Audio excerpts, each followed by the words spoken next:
नहमदुहु व नसल्ली व नसल्लिमु अला सय्यिदिना व मौलाना मुहम्मद सल्लल्लाहु अलैहि वसल्लम रसूलिहिन नबिय्यिल अमीनिन मकीनिन हमीदिन करीमिन रऊफुर रहीम अम्मा बाद फ़अऊज़ु बिल्लाहि मिनश शैतानिर रजीम बिस्मिल्लाहिर रहमानिर रहीम।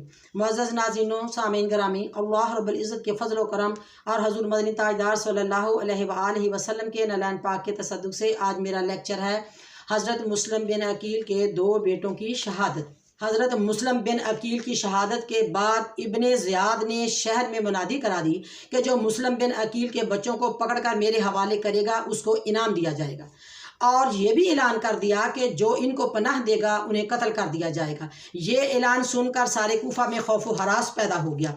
ऐलान सुनकर कूफा के लालची कुत्ते दो यतीम बच्चों की तलाश में गली गली कूचा कूचा फिरने लगे।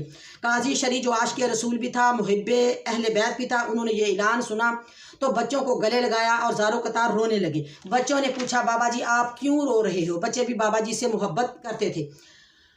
बाबा जी ने बड़े ही गमज़दा होकर जवाब दिया, प्यारे बच्चों, आपके अबू मुस्लिम बिन अकील शहीद हो चुके हैं और आप आज यतीम हो चुके हैं। बच्चे ज़ारो कतार रोने लगे और दोनों आपस में बगलगीर हो गए। वतन से दूर थे, परदेश में मजबूर थे, कोई गमखार न था, किसी पे उनको अतबार न था। बाप की अब जुदाई थी और दुश्मन सारी खुदाई थी। हाय अब्बा कहते कहते बेहोश हो गए। काजी शरी ने उनके मुंह के ऊपर पानी का छटा लगाया। कमलाए हुए चेहरे थे, उन्हें ज़रा होश आई तो फिर वो रोना शुरू हो गए। बाबा जी ने उनको समझाया कि प्यारे बेटे अब रोने का टाइम नहीं है, आपके लिए तो इब्ने ज़ियाद ने आदमी मुकर्रर कर रखे हैं जो आपको पकड़ कर ले जाएंगे और वो आपको भी शहीद कर डालेंगे। काजी शरी ने ये बात समझाई, बच्चे कुछ खामोश हो गए। फिर बच्चों को ये भी समझाया कि प्यारे बच्चों आप हौसले में रहो, शाम को एक काफ़िला मदीना मुनव्वरा जाने वाला है, मैं आपको उनके साथ ज़रूर मदीना मुनव्वरा इंशाअल्लाह ताला भेज दूंगा। अपने बेटे असद के हाथ उनको भेजने का वादा कर लिया। उसके बाद उन्होंने खाना भी खिलाया, प्यार किया और 50-50 दरहम जो थे वो इनको दे दिए।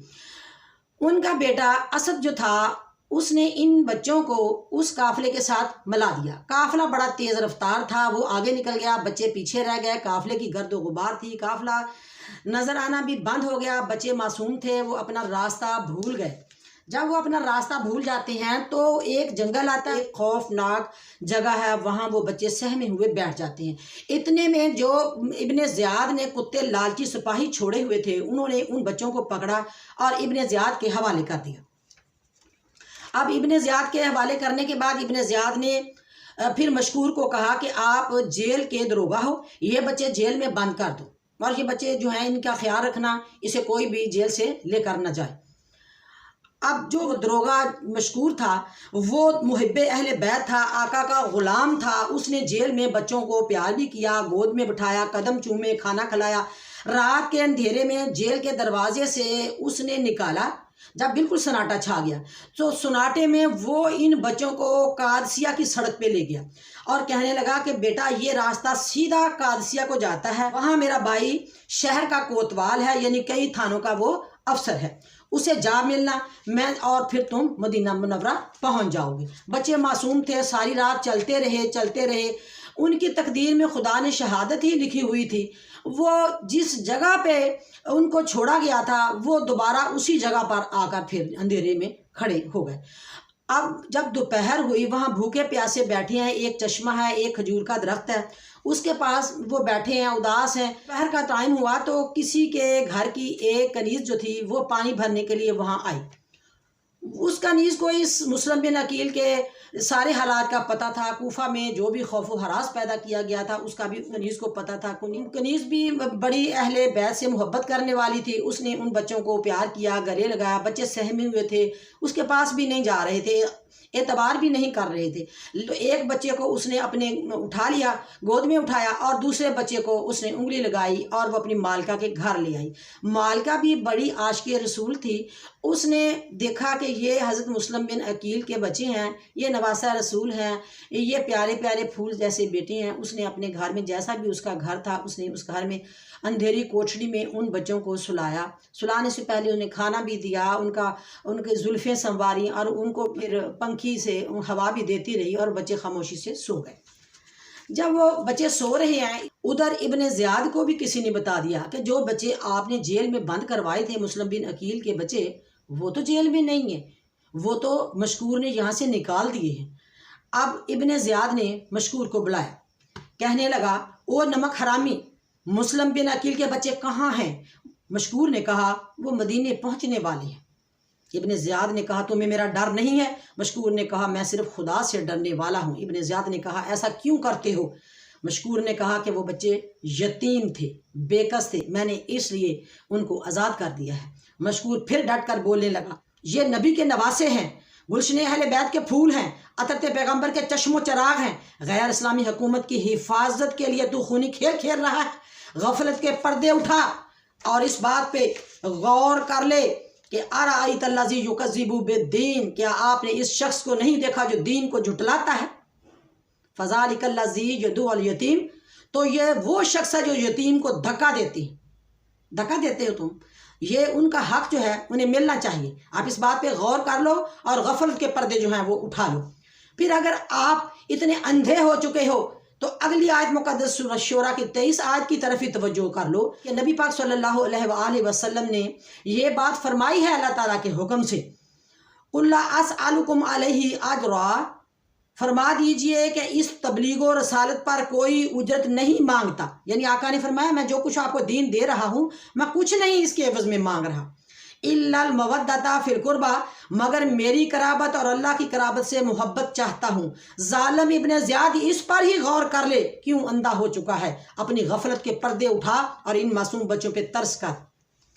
ابن زیاد کی آتش قہر بھڑک اٹھی، جلاد کو حکم دیا کہ مشکور کو ابھی 500 کوڑے لگائے جائیں۔ مشکور کو 500 کوڑے لگائے گئے، آپ کا جسم لہو لہان ہو گیا، لیکن آپ نے اف تک نہیں کی اور ہار نہیں مانی، اپنے ایمان پہ ڈٹے رہے۔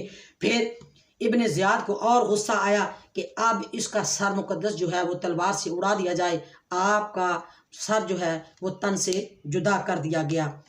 مشکور کو اللہ تبارک و تعالی جنت الفردوس نصیب فرمائے۔ انا للہ و انا الیہ راجعون۔ بچے تو کنیز اور مالکہ کے گھر سوئے ہوئے تھے، اس کے گھر کا مالک جس کا نام حارث تھا، اب وہ آیا، وہ کہنے لگا اپنی بیوی سے، گھر والی سے کہنے لگا کہ پتہ نہیں مسلم بن عقیل کے بچوں کا انعام کس کو ملتا ہے، کوفہ میں نے چھان مارا ہے اور کہیں بھی وہ بچے مل نہیں رہے۔ بیوی نے سمجھایا کہ یتیم سے ہمدردی خدا کی رضامندی کا باعث ہوتی ہے، یہ تو خاندان نبوت کے چشم و چراغ ہیں، اہل بیت کے گھرانے کے یتیم ہیں، عقل سے کام لو اور لعنت نہ خریدو۔ بچے تو اسی حارث کے گھر سو رہے تھے، ایک بچے کو، چھوٹے بچے کو خواب میں ان کے ابو مسلم بن عقیل جو ہیں وہ ملے ہیں، وہ اٹھ کر زاروں قطار رونے لگا، ہائے ابا کہنے لگا۔ کتنے دنوں سے وہ بچھڑ چکے تھے، بڑا بچہ جس کا نام محمد ہے وہ اس کو دلاسا دے رہا ہے، اتنے میں جو حارث ہے اسے پتہ چل گیا وہ بچے تو میرے ہی گھر میں ہیں۔ بیوی کو ڈانٹ کر کہنے لگا تو نے مجھے کیوں نہیں بتایا؟ بیوی خاموش ہے، اتنے میں وہ اس کوٹھڑی میں گیا، وہاں لیمپ پر چراغ کی ضرورت نہیں تھی، بچے خود ہی نورانی جلوہ دے رہے تھے اور وہ کوٹھڑی چمک رہی تھی۔ اس ذلیل نے جا کر بچوں کو پوچھا کہ آپ کون ہیں؟ بچوں نے جواب دیا ہم مسلم بن عقیل کے بیٹے ہیں۔ سہمے ہوئے تھے، ڈر گئے، اور پھر اس ظالم نے دونوں بچوں کے منہ کے اوپر تماچا لگایا، بالوں سے پکڑا اور ان کو زمین پہ پٹک کے مار دیا، اور وہ بچے روتے بھی ہیں اور سہمے ہوئے رو رہے ہیں۔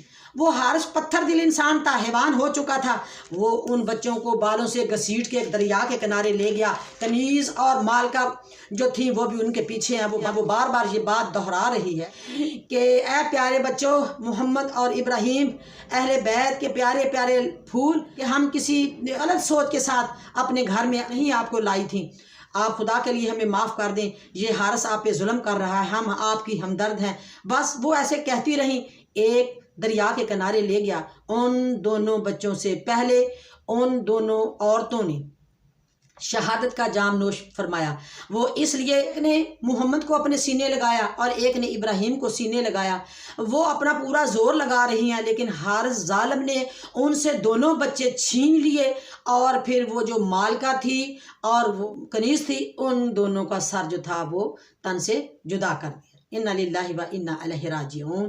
اس کے بعد اس ظالم نے ان دونوں بچوں کو بھی شہید کرنے کی ٹھان لی، جب تلوار اٹھائی دونوں بچے جو ہیں وہ ہاتھ جوڑ کر منت بھی کر رہے ہیں کہ ہمیں معاف کر دیجئے، ہم معصوم ہیں، ہم پہ رحم کر دیجئے، لیکن وہ اندھا ہو چکا تھا۔ اس نے پہلے بڑے بیٹے محمد کو شہید کیا اور اس کے بعد چھوٹے ابراہیم کو شہید کیا۔ دونوں کو شہید کرنے کے بعد ان دونوں کی لاشیں جو تھی وہ دریا میں بہا دی گئی۔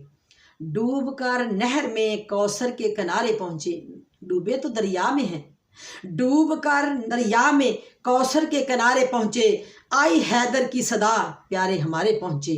ان للہ و انا الیہ راجعون، وآخر دعوانا ان الحمد للہ رب العالمین، وما علیہ الا